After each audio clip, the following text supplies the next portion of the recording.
Dito po sa usapin po ng bullying, sir, inaamin nga mismo ni Secretary Angara na parami ng parami ang mga kaso po ng bullying sa mga paaralan. Dito nga po particularly daw ho sa public school. Ano po ang unang-unang remedyo po dito ng kagawaran?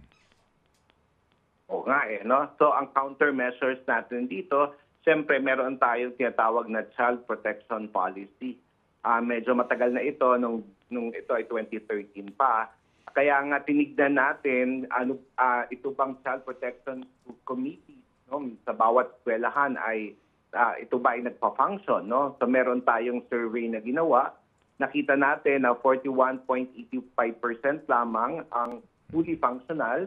Tapos marami ding partially functional, merong nasa early stages of development. Kaya nga pinatitibay natin ito, sinasabi natin sa bawat school head, mga principals natin at sa mga division officers na kailangan tignang mabuti itong Child Protection Committee dahil ito ang tugon, no? Ito yung mag-secure kung talagang mapoprotektahan natin ang ating mga estudyante. So meaning po yung pagkakaroon nga ng anti-bullying committee sa mga paaralan regardless po kung private o public po ito, ASEC?